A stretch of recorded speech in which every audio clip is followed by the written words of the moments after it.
Hi, I'm Mohammadreza Behrouzi. We are proud of ourselves that you watch our videos and we can make a small contribution towards your knowledge improvements. These videos that we have uploaded on our website or on our YouTube channel consist of notes and real case examples from our last projects. Those projects were performed by a team of professionals and experts. Therefore, by watching these videos, you can gain tremendous amount of knowledge and experience by which you can design your process units, your plants with highest safety. You are our only sponsor. So if you enjoyed the video, at the end hit the like and subscribe so that you can get informed about our latest videos.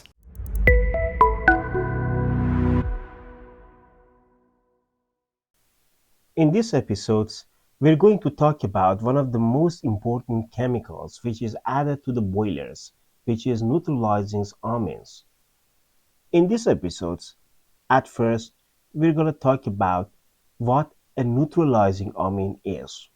Then, we're going to talk about the different characteristics of a neutralizing amine. Finally, we're going to discuss some criteria based on which manufacturers create some formula for neutralizing amines. And at the end, we're going to review a great case study I did during my last projects, and there is a great deal of knowledge and experience in that case study. We're going to review that case study in order to improve our knowledge about neutralizing amine. So here I'm going to start. By the way, the references for neutralizing amines uh, is AWT and Nalco Handbook. You know, I've extracted the best sentences from AWT. It is AWT Handbook, an association of water technology, and this is an association, and the handbook that they have published, it is just great. And I've extracted, I've taken away the most important sentences about neutralizing amine. And to be honest, I've based my whole knowledge, based my whole practice, based on my whole practice on this handbook and on these sentences. I'm gonna tell you, and you're gonna enjoy that. So I'm gonna start here. Why we have to add neutralizing amines to the boiler. Condensate is not usually pure. Various substances carry over physically or by volatilization in the boiler. When the steam condenses, many of these substances may dissolve in the condensate. Often they impart objectionable properties to the condensates. Particulates and ionic species can be removed by condensate polishing, which is both a filtration process and an ion exchange process. The main substance to be chemically treated in the condensate is carbon dioxide. Carbon dioxide is formed by the breakdown of carbonate alkylate in the boiler. Being very volatile, most of it passes into the steam and then forms carbonic acid in the condensate. The pH of condensate can be depressed but to very low levels, often below 3, because the carbon dioxide is not in equilibrium with atmosphere, where the limiting pH is about 5.8. Carbonate alkylate can be removed by dealkalization and decarbonation in the pretreatment train, but in most medium and low pressure systems, it is not done. To prevent the resulting acidic corrosion in the condensate line, the carbon dioxide might be neutralized. This is done by adding neutralizing amine to the feed water. Amines adjust the feed water pH to a range of 8.8 to 9.2, which is an optimum for a mixed metallurgy system. Passing in the boiler, amines distribute in the steam and condense with the steam and carbon dioxide. So, from this text, I can understand that the main problem in boiler, the main reason why we add neutralizing amine is carbon dioxide. Here, about this paragraph, about it says that particles and ionic species can be removed by condensate polishing, which is both a filtration process and ionic exchange process. About the whole treatment here, from the starting point to the point that we add chemicals such as neutralizing I mean the boilers. I've created a kind of a sketch here for you. I'm going to show you. Here is the sketch to make you better understand what these sentences means. Here it is, this sketch is a kind of typical sketch for all chemical plants, regardless of whether it is a methanol plant, ethylene plants, acid plants, or other products. This kind of, a sketch you can see in all plants. At first, uh, there is a company outside your there is a company outside your company which produces DM water. Sometimes you have to take some DM water from, yes, you have to import some DM water from outside of the battery limit in order to make up your system. So you need to take some DM water intake. So this DM water intake passes through polishing units. In polishing units, there are some filtration process and ion exchange which absorb some ion plus ions or minus ions, such as calcium, such as sodium ion, or the same, or the yeah, and then it passes through when it is polished from this kind of species or ions, it passes to the deaerators by some demi water pump. In deaerations, in deaerator, the main purpose is to remove some, to deaerate this in order to remove some oxygen. Of course, all not all the oxygen is removed here, and later we have to add some oxygen scavengers to the boilers in order to eliminate the rest of the oxygen which has not been eliminated in the aerator. But the main purpose here is to deoxygenize, to remove some parts of oxygen from the DM water. Then after the aerations, it goes to the boiler. It goes to the boiler.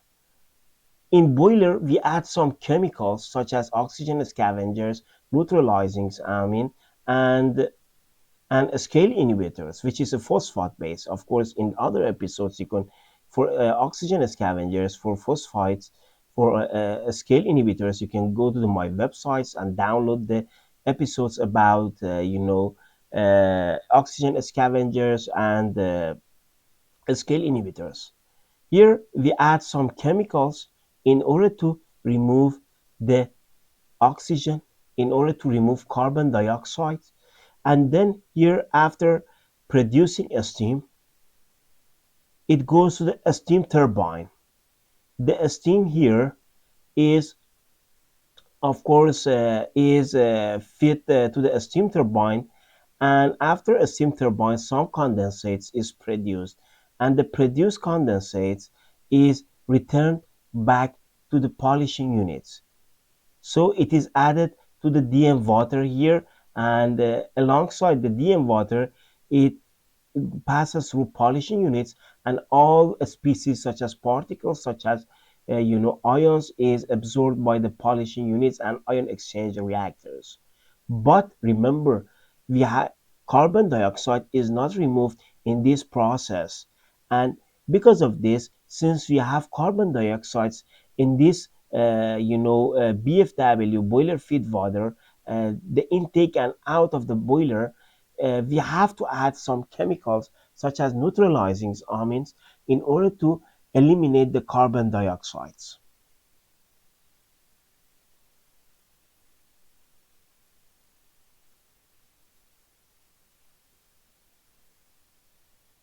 And here is the overall reaction between a neutralizing amine and the carbon dioxide. Of course, we're going to talk about this later, but here, in order to give you a perspective, a point of view toward this matter, I just want to introduce you these, reactions.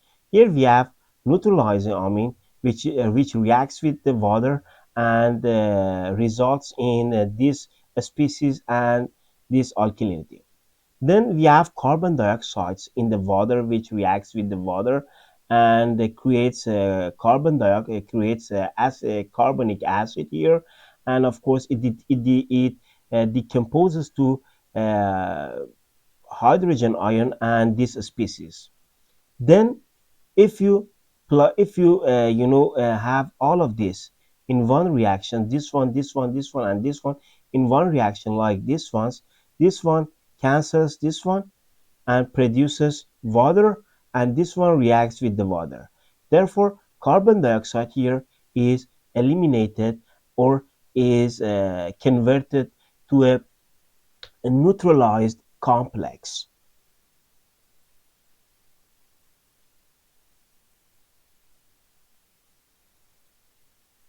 So the reason why we have to eliminate carbon dioxide, so far we know that we add neutralizing amine to eliminate carbon dioxide, and the reason why we have to eliminate carbon dioxide is that it creates some carbonic acid, which results in the acidity of the system. It, it brings down the pH of the system, the condensate, below 3. And by the way, remember that here says a good point, mentions a good point, that the optimum range for the pH of a condensate and a steam system to be maintained is between 8.8 to 9.2. It's a really important sentence, and I cherish that sentence. So here we know that, so far we know that why we add neutralizing amine to the system. Here, let's go to the next sections and talk about the characteristics, the factors that is really important in determining the best type of amine, neutralizing amine for your system. There are three important factors to be aware of with neutralizing amines: basicity, neutralizing capacity, and distribution ratio. Here, basicity relates to the ability of the amine to raise the pH of neutralized water. So basicity relates to the ability of the amine to raise the pH of neutralized water. So if I want, one of my purpose is to increase the pH of water, I have to select the type of amine which has this characteristic, which has this ability to which has this ability to be more basis, which has higher basicity factor. Here is the general reaction between amine and water. As you can see here, it is the amine, it is the water, and of course we just mentioned, I showed you the overall reaction just 2 minutes ago. Here is the amine, here is the water, and here is the resultant. The base hydrolysis constant for amines is defined as this was. The Ka-B here, as we learned during high school in chemistry, the Ka-B is defined in a way that the resultants is divided by the reactants, like this one.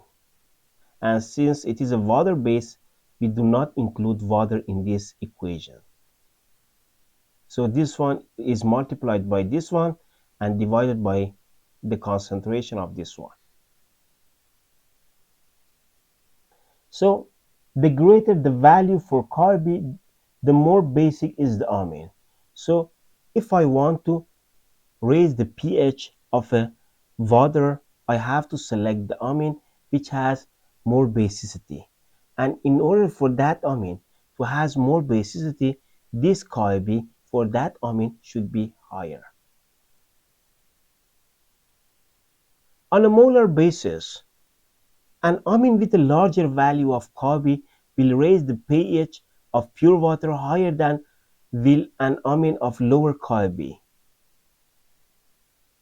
Figure 316 and 317 and Figure 320 present the pH of a pure water as adjusted by the indicated amount of several volatile neutralizing amines. Note that higher basicity doesn't always translate into higher pH. The molecular weight also plays a role since because this table is on a milligram per liter basis, not a molar basis. Had the table been computed for equimolar concentration, then the highest Kb would produce the highest pH. What does it mean? Here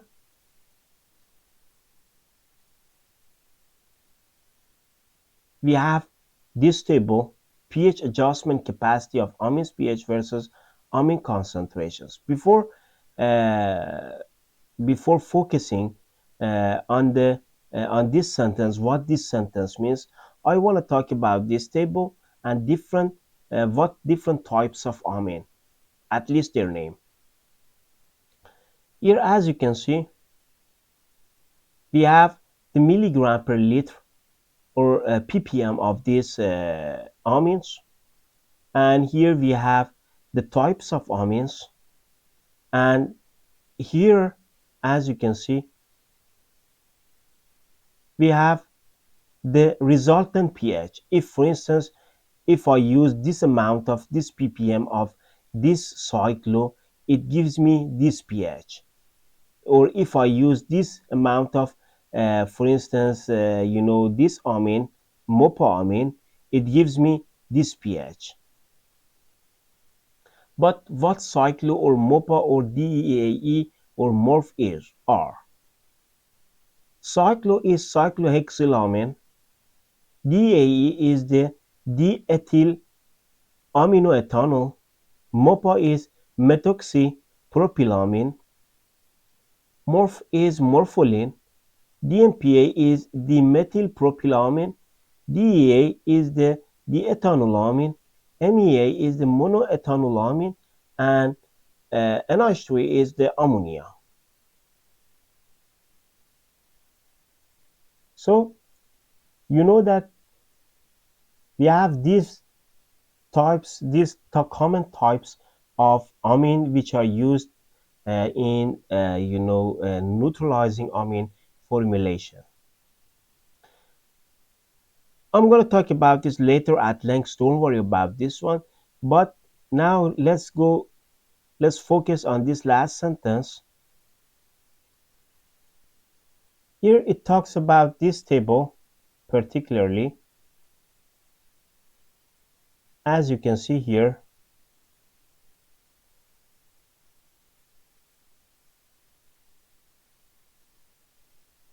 we have ammonia, cyclohexylamine, and morpholine, MOPA, DA, MEA, and DAA. Here we just talk about KIB. As you can see, this KIB is adjusted based on molecular weight. It says that the more is KIB, the more is basicity. When it is, of course, when the KIB is adjusted or written down based on molar basis. But here, as you can see, KIB is adjusted based on molecular weight. But it doesn't matter. I've tested it, and of course, it says that by and large, there is this relationship between even KIB and the molecular weight. It shouldn't be, it shouldn't be that, for instance, the KIB against, for instance, based on molar basis, that I say that since KIB is higher, therefore and the pH is higher. That rule is correct. But if I adjust even this copy based on molecular weight, it is still gonna be it is still gonna be give me a good estimation of the performances of the neutralizing amines. So what I mean is that even if this copy is versus this molecular weight and it is not written down based on molar basis, it is still correct if I say that the higher KIB, the higher uh, the higher basicity with 95% accuracy.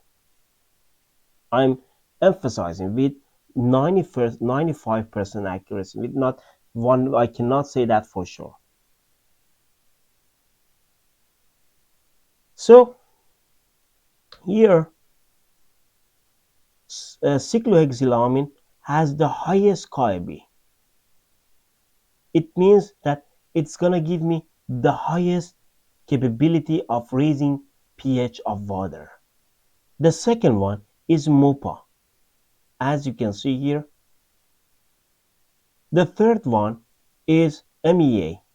It means that they are gonna, if I use them, I can easily and simply by adding some ppm of them, by changing a little, I can easily raise the pH in my water system. The second characteristics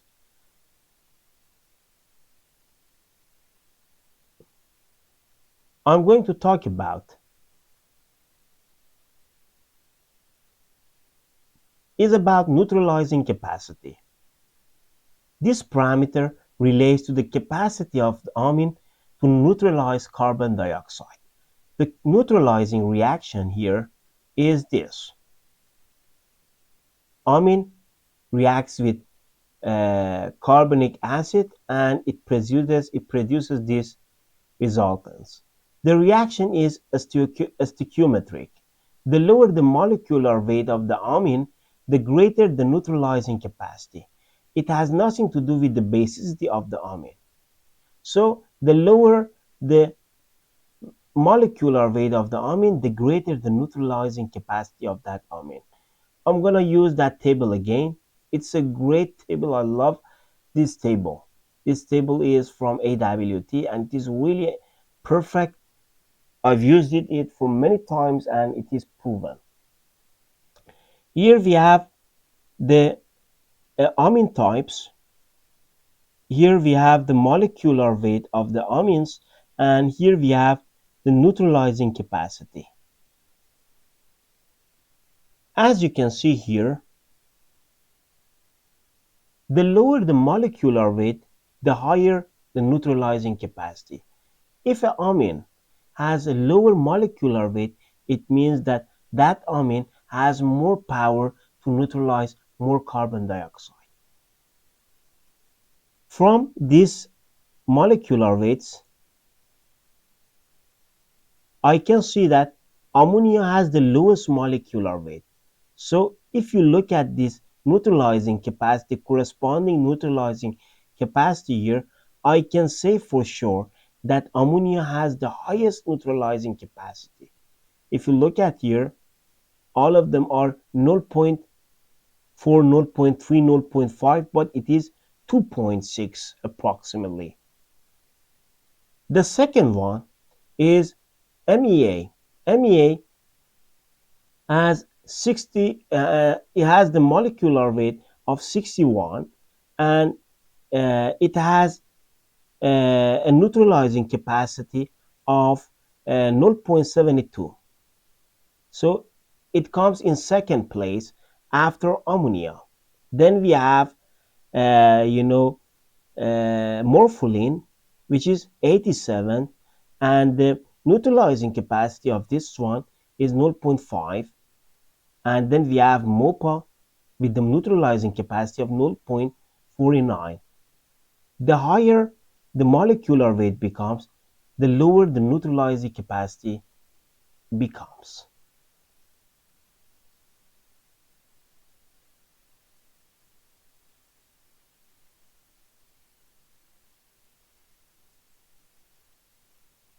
And the last characteristics I want to talk about is about volatile amines and distribution ratio. Distribution ratio describes the ability of the amine to carry over into the steam where it can neutralize carbon dioxide in the condensate. Since amines are fed to the feed water for pH control, they must then volatilize and pass into the steam to neutralize the condensate. What does it mean? Let me open the sketch again. As you can see here we produce at first we take some DM water, it passes polishing water to absorb particles and ions, then it goes through the deaerator to remove oxygen, then BFW boiler feed water is produced and it goes to the boiler. Since boiler receives immense amount of heat, it produces a steam. This steam is it goes through the steam turbine. This steam goes through the steam turbine to drive the turbine, and as a result, to drive the pump or compressor. After passing through the steam turbine and giving away its energy, the steam which was in the vapor phase now becomes the condensate, and this condensate goes back to the polishing unit. So here the condensate here in the text means this sentence.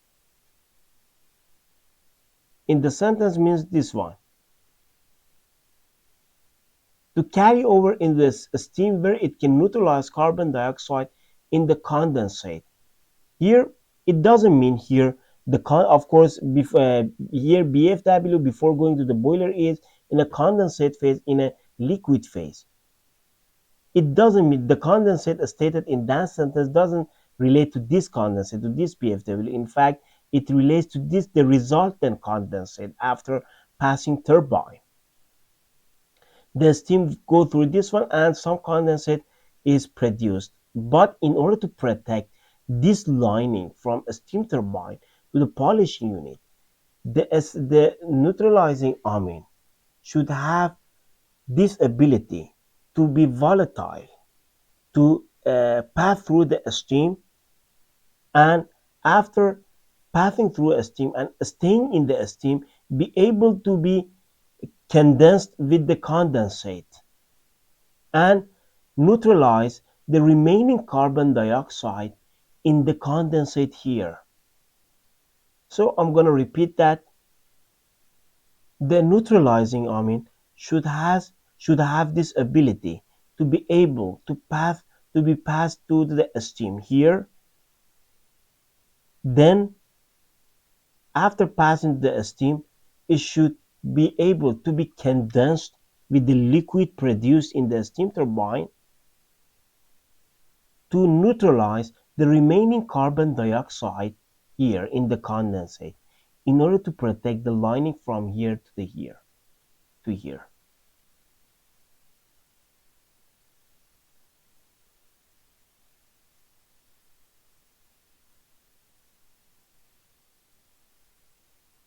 Table 318 shows neutralizing capacities and distribution ratio for common volatile amines. As you can see here, based on this table, there is the distribution ratio, and of course this distribution ratio is a function of the pressure of operating pressure of the steam drum.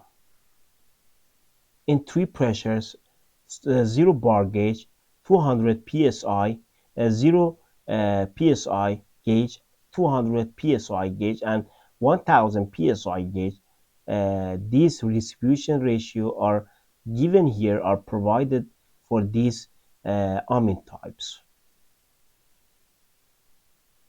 As you can see here, for instance, I'm gonna take this for this pressure. As you can see here, cyclohexylamine has the highest distribution ratio. Then we have ammonia. Then we have DEA, like this one. Then we have MOPA, and the other ones are less than 1. It means that this 3 and even this one tends to stay in the water rather than be volatile enough to pass into the steam. So they have a tendency to stay in the water.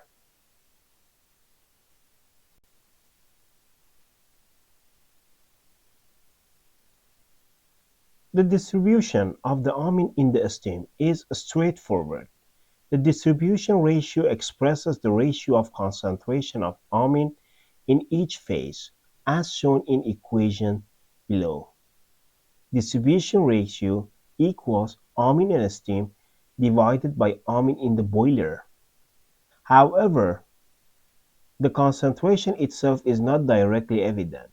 From mass balance, the entire amine is present either in the steam or in the boiler water. But the relative boiler blowdown and steam flow will affect the absolute concentration of amine in each phase. The amine in each phase is calculated from the following equations. This one is the ppm in a steam. If you want to calculate the amine concentration in a steam, you can use this equation. And if you want to use the calculation, if you want to calculate the amine in as residual in blowdown, you can use this equation, where FW, BW, and S and DR are feed water flow, blowdown flow, steam flow, and distribution ratio, respectively. Here is a good paragraph. Low DR amines, low distribution ratio amine, will concentrate in the condensate, providing good tank protection, but are removed according to equation 351. Many satellite feeds may be needed. A high DR amine will remain in the stream and not provide as good protection to the tank, but will travel further down the system and provide better protection at distant locations. An amine with high basicity or neutralizing capacity might help overcome this problem since it will produce a higher pH in the condensate at a lower concentration. What does it say? And what does it mean? As I stated here, I said that these ones, morpholine, DEA, and MEA, according to this table, based for this pressure, has a distribution ratio lower than 1. It means that they tend to stay in water, while some amine types, such as cyclohexylamine, or let's say ammonia, or let's say DAA, has this tendency to be passed to the steam, to be volatile into a steam because of their high distribution ratio, as you can see here. And what does it mean really? It means that low DR amine will concentrate in the condensate. As I said, they tend to stay in water, providing good tank protection because the tank is filled with water, or boiler is mostly filled with water. And since they are present, since there are a lot of amine type with low distribution ratio is present in the water, they can provide good tank protection. But if I use a high DR amine, it means that that amine is not going to stay in the tank and it's going to travel alongside the stream. Therefore, it's not going to provide the tank with good protection. Instead, it's going to travel further with the stream and provide the protection to the downstream piping, as it has said here, and provide better protection as distant location. If you look at this, sketch again.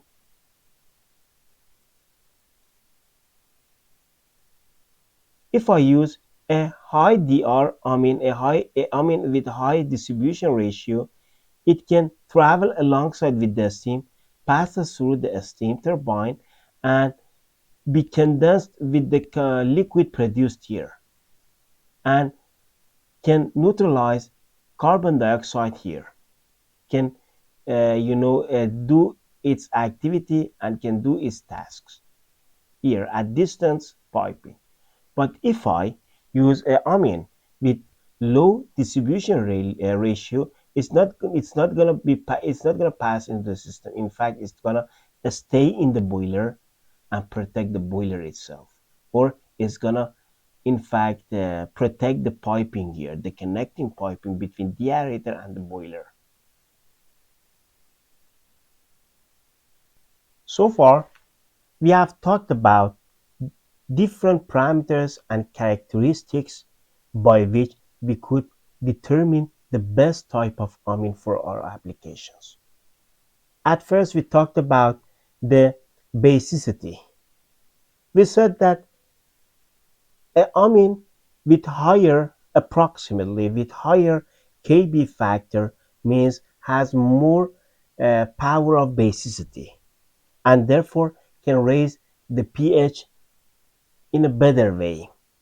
So if I see a amine like this table that has higher Kb, definitely I should select that Kb because with little change in the amine concentrations for a system, I can easily raise the pH, increase the pH of that system. Secondly, we talked about the neutralizing capacity of the amine, and we said that simply neutralizing capacity means to be able to neutralize the ability to neutralize carbon dioxide, or let's say a carbonic acids. We said that a amine with lower molecular weight has higher neutralizing capacity, and by these definitions, we, resulted that we concluded that ammonia, because of its lowest molecular weight, has highest neutralizing capacity. And at the end, we talk about distribution ratio. We said that amine should be able to be volatile enough to pass into the steam, to travel alongside the steam, to protect the downstream piping when the steam becomes condensate.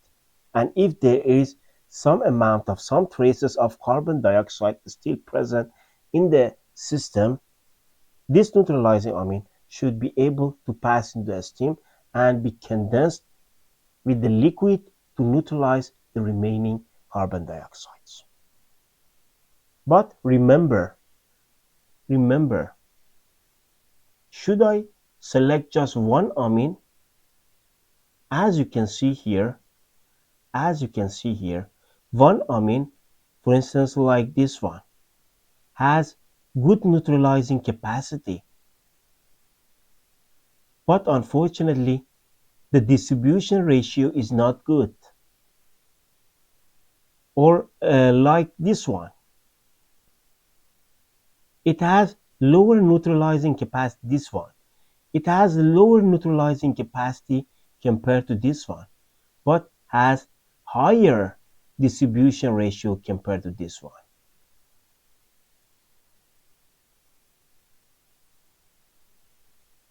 AWT Handbook gives us a good practice to follow. It is common practice to blend amines for feedwater pH control. One amine is chosen for its ability to raise the pH of feedwater, more basic amines, while another may be chosen for its neutralizing capacity or distribution into the steam. I love this sentence. So, if I want to cover all characteristics, if I want to have a amine which has high Kbb, which has high neutralizing capacity, which has high distribution ratio, I should have a blend of amine. Have a amine consists of three types of amine.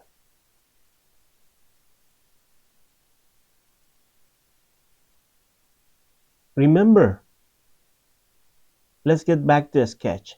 I should select an amine which can protect the lining here, the BFW lining, the boiler itself, and the steam system and the condensate.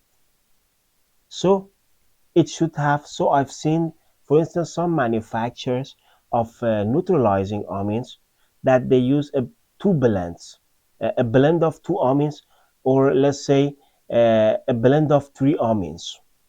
Why? Because they want to produce a neutralizing amine, a blend of neutralizing amine, which can protect the BFW lining, which can protect the boiler lining, and which can protect the steam section. And in order to protect the BFW lining, I should select a amine which has low DR, which has low distribution ratio, because I want the amine to stay in the water and not travel to the steam to protect the water lining. And of course, if I want the steam systems, the lining concerning the steam, I should select the amine with high distribution ratio, such as cyclohexylamine. And by the way, remember that it is a, I've seen some formulas from different manufacturers. But remember, this is a compromise between these values, these numbers, and the mindset and the philosophy behind that company, behind those people who design the formulation for that neutralizing amine. Because some might say that I want to choose this amine because I've experienced this amine in the past and it has, for instance, has shown this good performance. While other may say that it, of course, it is a good, it shows good performance, but I've experienced another amine and of course, I'm more satisfied with that one. So it is based on this table, based on these values, based on their mindsets and experience. But here, based on this table, let's focus more on this table. Here, the amine I can see here, as you can see, the amine which has almost every characteristics is cyclohexylamine. If you look at cyclohexylamine here, it has the highest KAB, which means it can easily raise the pH of water system, of the boiler water system. It has highest distribution ratio. It means that it can easily travel into the stream and gives and provide protection for steam sections and the condensate afterwards. And of course, its neutralizing capacity is good but not perfect. But because of its highest KUB and its high distribution ratio, I've seen that almost every manufacturer employ this cyclohexylamine into their formulations. So it has become crystal clear to me that if I want to create a three amine blend, a blend of amine which consists three types of amine, A, B, C. A should be definitely cyclohexylamine because it can cover the steam section for me. Why? Because it has the highest distribution ratio. By the way, it has highest KB factor, which means that it can easily raise the pH of the system. Then Here, according to the sketch, if I use cyclohexylamine, I can easily protect these sections, the steam section. But I need some amine type which can protect the boiler feed water lining and the boiler itself. If I look at this here, I should look for a amine with lower distribution ratio. As you can see here, as I said, these three amines and even more MOPA, these four amines can provide me these characteristics. MEA, DEA, morpholine, or MOPA can provide me low distribution ratio, therefore can provide me sufficient protection, can provide the tanking or deaerator, or let's say the boiler, the sufficient protection. And that's the reason why some companies like this I was working with uses this formula, approximately this formula. It is not the exact formula because they do not specify the exact formula in their process data sheets. Here we have, as you can see, cyclohexylamine, methoxypropylamine, and monoethanolamine. We have MOPA here and MOE, I'm going to show you on the table again. This company has selected cyclohexylamine, MOPA, and MEA. As I said, this company has selected cyclohexylamine because it has high distribution ratio and high KAB. Therefore, it can simply travel to the steam and protect the steam piping. But in order to protect the BFW lining and the boiler, as you can see, it has selected MOPA with medium value of 2.5. It means that it's gonna protect the boiler. The MOPA here is good for protection of boiler. Its distribution ratio is not high enough to be volatile completely and travel in the stream, and is not that much low to stay completely in the water. So it is a good amine for the protection of boiler, because boiler is in two phase, or steam drums are in two phase, because the bottom part is filled with water and the top part is filled with steam. Therefore, therefore, if I use MOPA, it can protect the boiler or a steam drum in a good way. But how about MEA? As you can see here, MEA, because of its low distribution ratio, it can easily protect the BFW lining and stays in the water. Alongside that, MEA has high neutralizing capacity. Unfortunately, MOPA neutralizing capacity and cyclohexylamine neutralizing capacity are not that much enough to provide the neutralizing capacity, to provide that neutralizing ability to neutralize all carbon dioxides. So one of the reasons that another reason that MEA has been employed, has been used in this formulation, is that it has higher neutralizing capacity compared to MOPA and cyclohexylamine.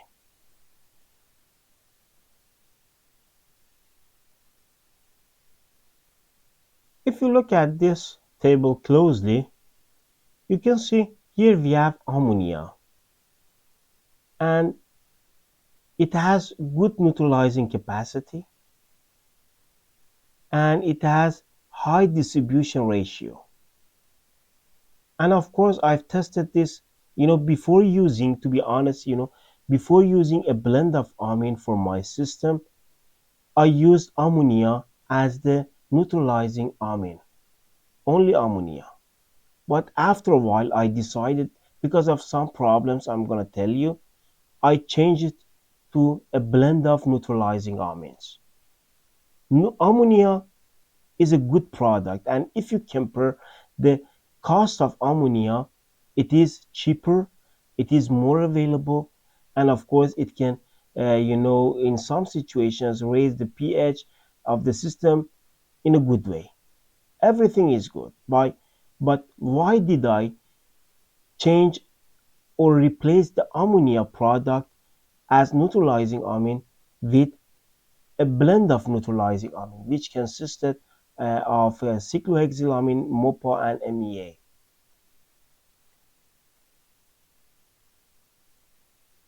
When I was using ammonia as the neutralizer for boiler systems,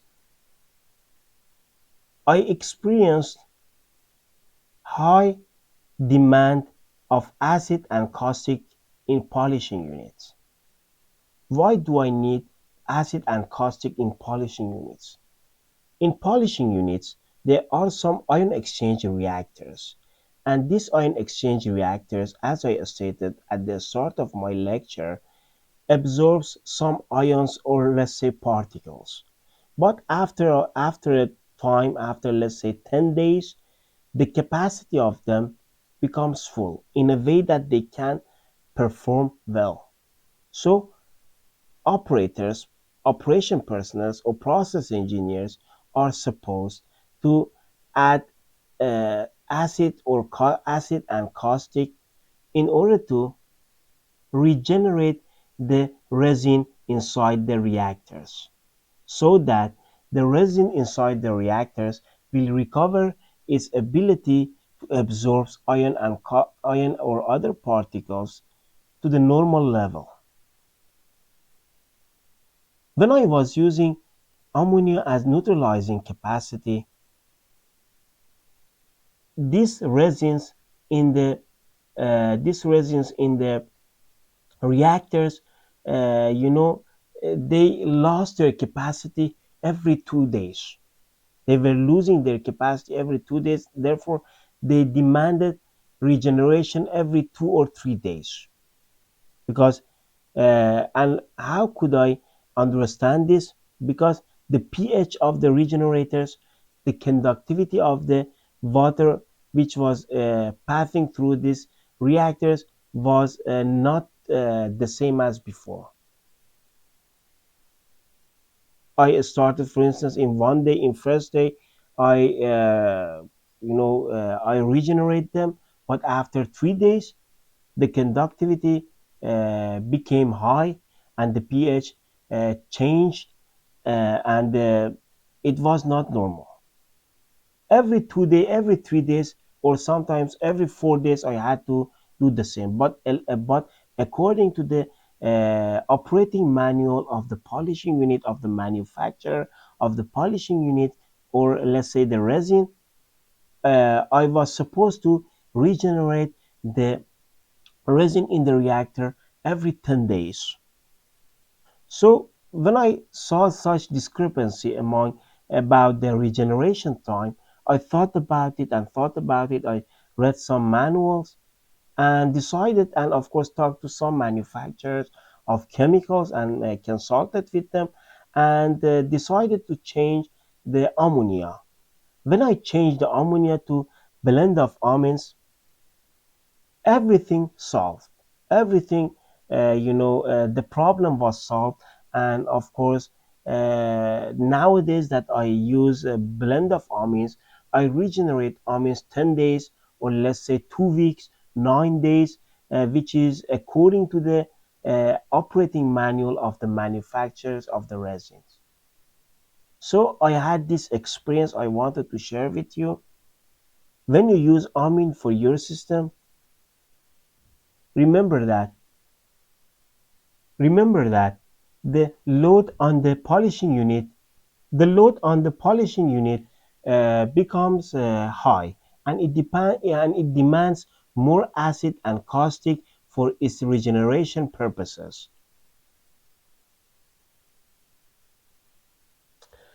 I want to talk about one of my another experience here based on this table.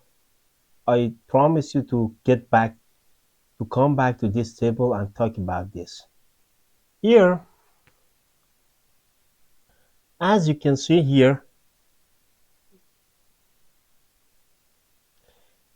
this table is the pH of different amine versus the ppm required of the required ppm of this amine to have this pH.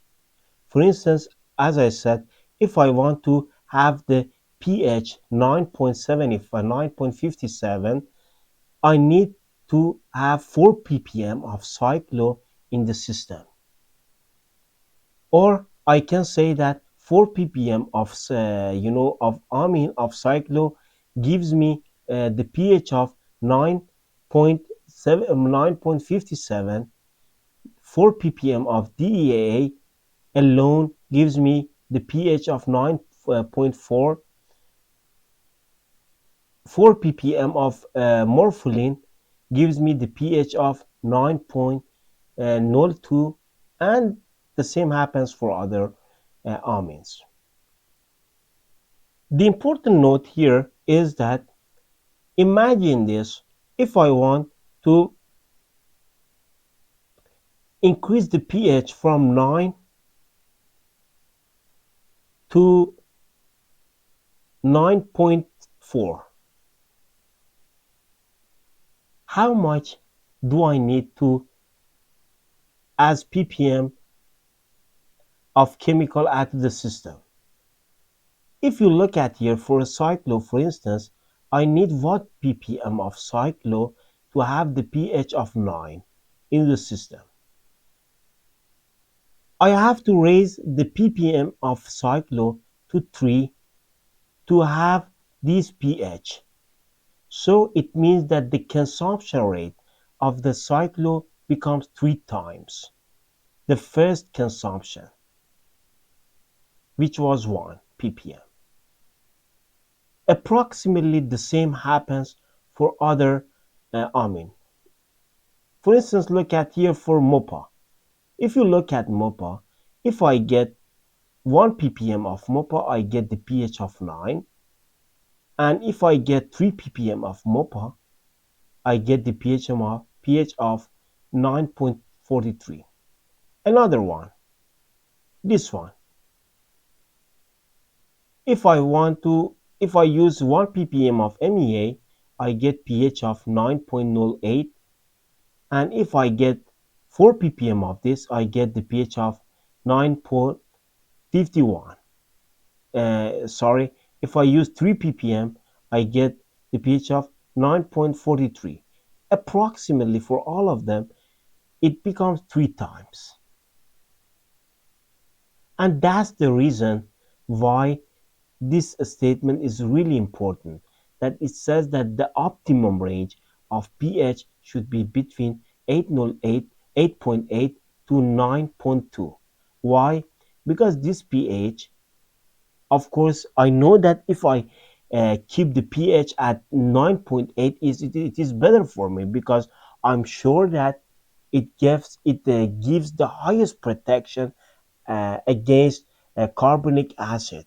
But remember, here the cost, the money is really another factor. I have to optimize both the performance and the cost of the chemicals. So because of these two important factors, the AWT suggests that if you keep this pH between 8.8 to 8 to 9.2, it's going to give you a good performance. It's going to give you a good protection against carbonic acid or simply carbon dioxide. And of course, the consumption rate is not going to be that much. And you're going to be in an optimized point.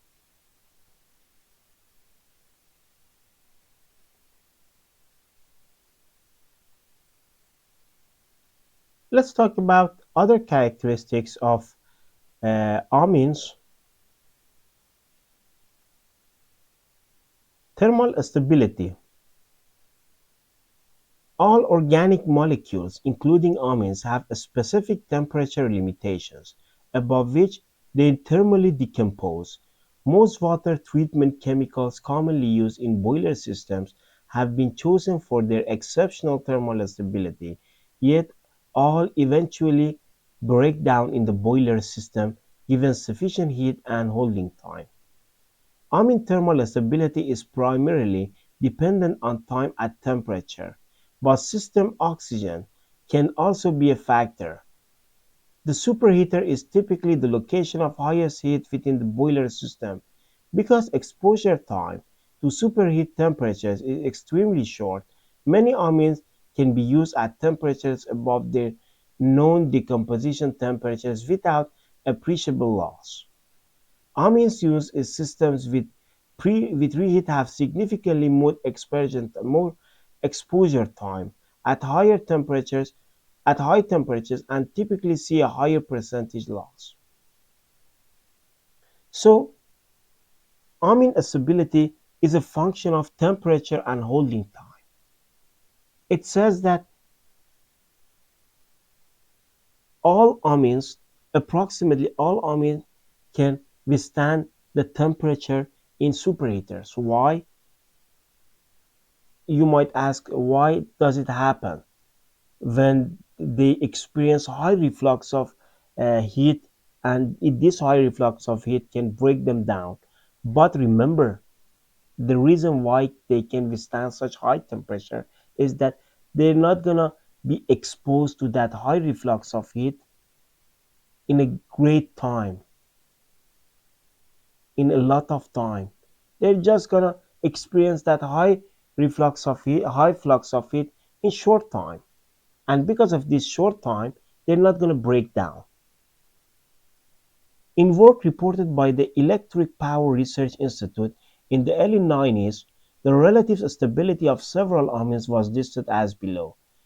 Monoethanolamine is higher than methoxypropylamine is more than morpholine. This table shows temperature limitation for some of the neutralizing amines commonly used. Thermal degradation of neutralizing amines typically result in the generation of lower molecular weight amines and organic acid as well as ammonia. The cyclohexylamine has a limitation of this value. Diethyl aminoethanol has this one, and morpholine has this limitation. Before going to discuss and review a case study, I want to talk about the filming amines to complete our discussion. To complete our discussion about all types of amine. Filming amines. Filming amines are used for condensate systems only. Filming amines are high molecular weight amines with long hydrocarbon chains. Most are insoluble in water. The nitrogen end of the molecule is highly polar and adheres to metallic oxides on the condensate line walls. The hydrocarbon chain is very hydrophobic and provides protection for the metal surface by preventing contact with water. The main filming amine is ODA with this formulation.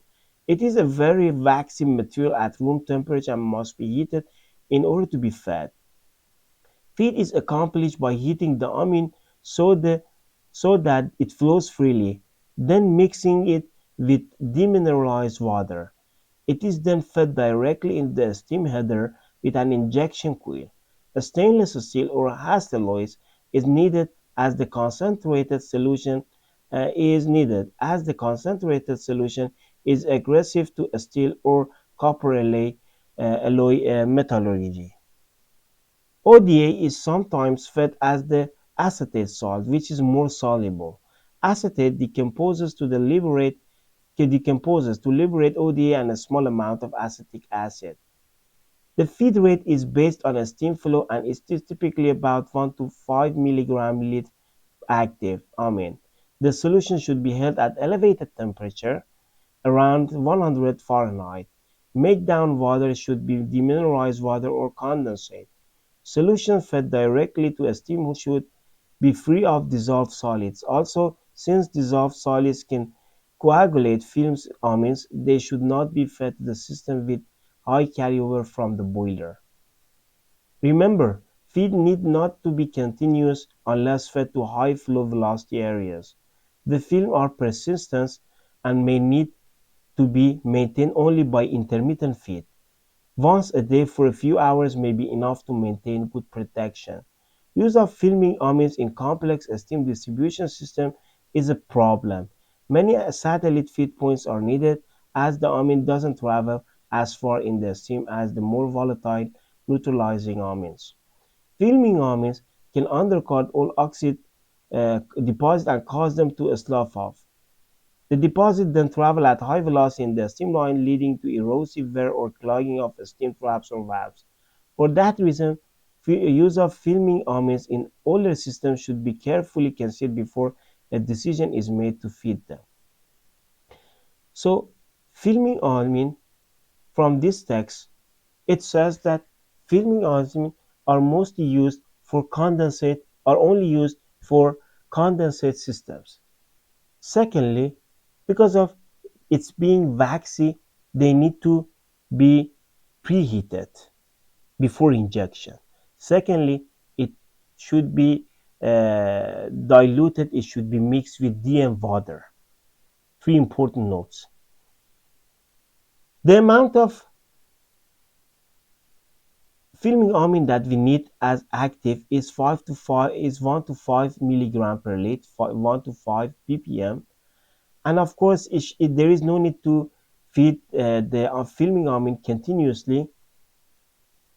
And remember that use of filming amines in complex steam distribution is a problem since more feed points are needed and it doesn't travel as far in the system as more volatile neutralizing amines do. And of course, it can create other problems. It can cause creation of some old oxide deposits, and this deposit can travel and can create some erosion problems in valves and steam traps.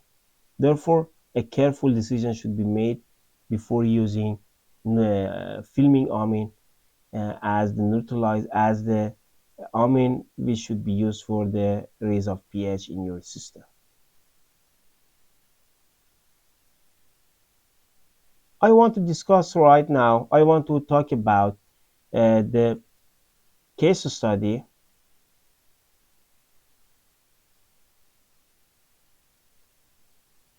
Here is the one of the documents I wrote down for one of the test run of chemicals. In petrochemical companies, process engineers are supposed during the startup of a petrochemical company, process engineering department is supposed to perform some test runs, and some manufacturers of chemicals participate in that test run, in that field test or test run, whatever you want to call it.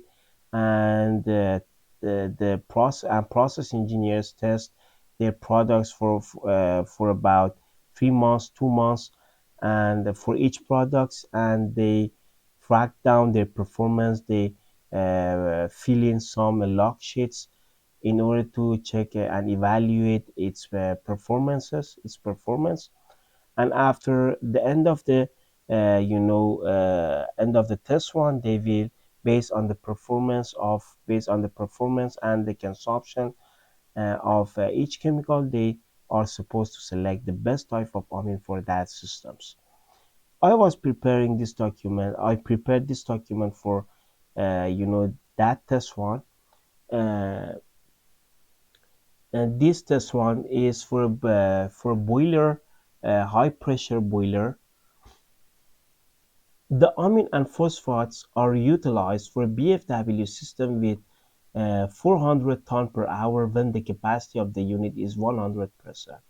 However, thanks to some factors, the field trial will be performed will the BFW amount of this 200 or 220, 250 ton per hour at 60% capacity. Such amount of BFW is used as makeup for main steam drum, which operates as 80 to 90 bar gauge and this temperature. In addition, there is secondary steam drum which operates as at 29 to 35 bar gauge at 200 degrees Celsius. The capacity of Amine dosing tank and dosing pumps are this value and this value. So we know that, for instance, we have two boiler systems, two steam drums, and the main steam drum operate at this temperature and this pressure, and of course the secondary steam drums operates at lower pressure, about approximately 3 bar gauge, 30 bar gauge and 200 degrees Celsius.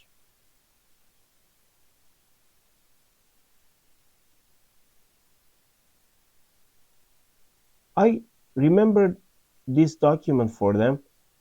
Neutralizing amine, I specified the type of it, of course. And by reading this kind of text, we can review all of the things we have learned so far.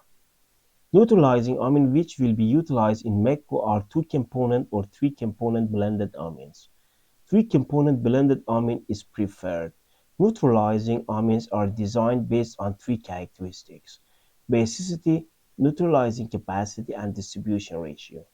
For high distribution ratio and distribution for high basicity and distribution ratio, following amines are recommended: cyclohexylamine, as we uh, saw in the table, that has highest distribution ratio and highest cofactor, which means highest basicity; methoxypropylen, methoxypropylamine, MOPA, and diethylaminoethanol.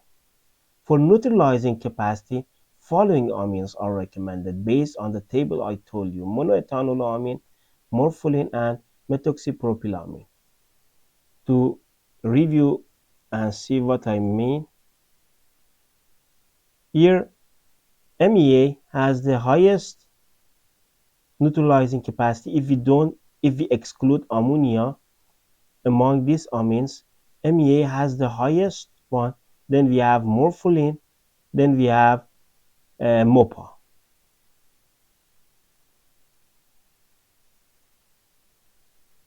MEA, morpholine, and MOPA. For low distribution ratio, to protect the BFW line, the following are recommended: diethanolamine, morpholine, monoethanolamine, and methoxypropylamine.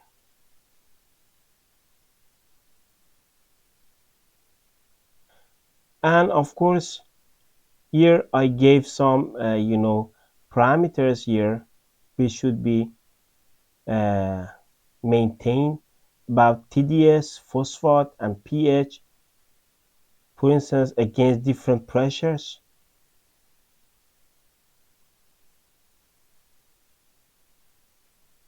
And here, the last point I want to check and I want to discuss is the how a process engineer can in fact calculate the yearly consumption of a neutralizing amine.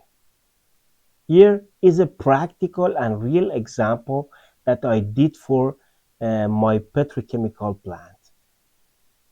I said that the steam flow rate is 200 cubic meter per hour or 200 ton per hour. ppm of different amines needed to maintain the pH between 9 to 9.5. As I stated, is approximately 4 to 5 milligram per liter. How I achieved so how why did I write down such assumptions? If here I'm saying that if you need to have this pH, I need this ppm of amines, regardless of the type. I showed you here. Hi, I'm Mohammadreza Behrouzi, the manager of Educational Institute for Equipment and Process Design. I hope that you have enjoyed every moment of this video. I highly recommend you watching videos instructing separators from our websites or through our YouTube channels. By watching these videos, you become not only familiar but also professional in design of various types of separators for different applications. So far, if you have enjoyed the video, hit the like and subscribe.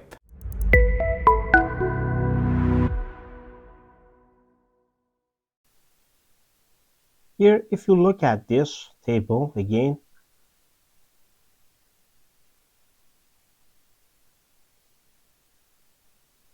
by 4 ppm of this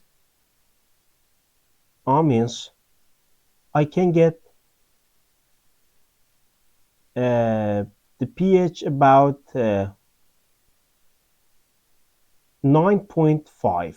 As you can see, sometimes it is 9, or sometimes it is 9.4, 14, sometimes it is 9, 9.5. And by 5 ppm, I can say it is 9.66, 9.47, 9.08, 9.20, approximately, and on average, if I maintain 4 to 5 ppm of this amines, regardless of this type, I can get the pH between 9 to 9.5. That's the reason I said this one. Then the amount of ppm of different amines needed to maintain the pH between 9 to 9.5 is approximately 4 to 5 ppm. Then the amount of amines needed for 1 month would be: amines make up flow rate. I know that a steam flow rate is 200 ton per hour. So at first I convert it by 1000 to the liter, the conversion between cubic meter and liter in 1000s. So it means that I have to multiply 10 powered by 5 liter of water, or 200 ton of water. So here, this amount this amount is in liter. I multiplied by 1000 to have it in liter, because here this ppm is liter, and I want to cancel this this liter by this liter. So I multiply this by 4 ppm and multiply this by 24, because every day is 24 hours, and multiply this by 30 days, since I want to calculate this per month. So this amount becomes 576 kilogram per month active amine. I'm going to talk about this in minutes, don't worry. Supposedly each gallon contains 200 kilogram of 40% amine. You know, it is typical, the typical concentration of a gallon is about 40% of amine active. It is by weight. For instance, if I have 200 kilogram of amine with 4%, with 40% capacity, with 40% concentration, it means that 80%, 80%, as you can see here, is the active amine, and the rest is water. So I need for each month 576 kilogram active amine, not the solution of amine, active amine. And since in each gallon there is 80 kilogram active, if I want to calculate the number of gallon which can uh, in fact uh, supply such amount of active of amine, I simply divide this value by 80 and reach this value.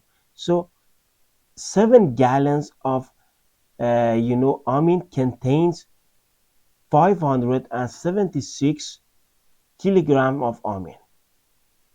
So in each month, I need 7 gallons.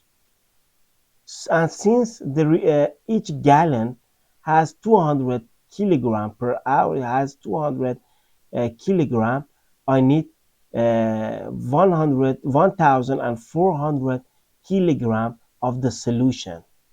This is the solution. This is the active amine. So it is a theoretical calculation, but in practice, less amount of amine is needed. As a guideline, it is about 1 ton per month. I mean, it is a theoretical based on this calculation. 1.4 ton of amine is needed, of the solution of amine is needed. But in practice, I've seen that sometimes it is 1.2 ton, or sometimes it is 1 ton, depending on the formulation and the concentration of the amine solution. As I stated here, the typical concentration is 40%. Sometimes it is 45%, sometimes it is 42%. Sometimes the formulation is not always the same as this one, the same as this one that I showed you, because from manufacturer to manufacturer, this formulation changes. So let's have a review on what we have discussed so far. At first, we described what neutralizing amine is, what the purpose of a neutralizing amine is. We said that since we need to eliminate the carbon dioxide from the water system, we use neutralizing amines. Then we talked about the characteristics of neutralizing amines. We said that uh, they mainly have three characteristics: basicity, uh, neutralizing capacity, and of course the distribution ratio. We said that the high amount of Kb factor means high ability to raise pH. We said that the lower the molecular weight, the higher is the neutralizing capacity. And we talked about the distribution ratio of some types of amine based on the versus their operating pressure, and we saw that the cyclohexylamine has highest uh, distribution ratio, highest Kb factor, and we said that highest Kb factors. And of course, we concluded that since not one amine can protect all parts of a system, one amine does not have all these characteristics together. We need to use a blend of amine. Sometimes it is two components, sometimes it is three components. But I showed you a formula in which there was cyclohexylamine, MEA, and morpholate. And I said that I've seen in almost every manufacturer's formulation that there is always cyclohexylamine in their formulations, because cyclohexylamine in their when they have cyclohexylamine in their formulations, it means that they can easily protect the steam sections. They can easily protect the condensate after steam sections, because it has high distribution ratio and it has high in fact basicity. Then we talked about uh, uh, two of my experiences about in fact ammonia. We said that why I replace ammonia with neutralizing amine. The problem it caused the problem it caused for polishing units, because it disrupted the regeneration time regeneration time of resins, and it was damaging the resins and their capacity. Therefore, I had to use more amount of acid and caustic to regenerate, and it was not optimized. Therefore, I changed it to neutralizing amine, and everything, all of these problems were solved. Then I said that uh, how much of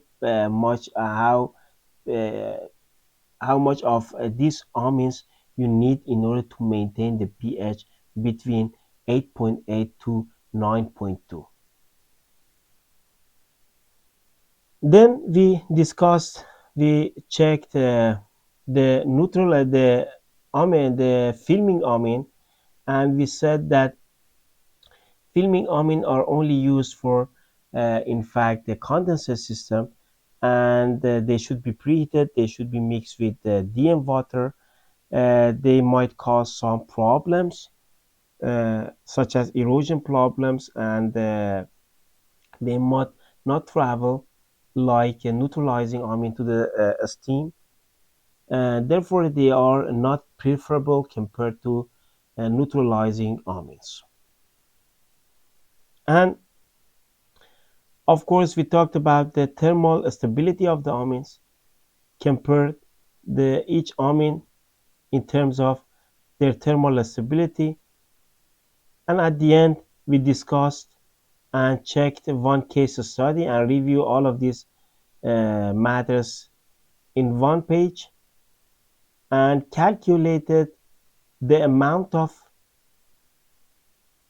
amine a company needs.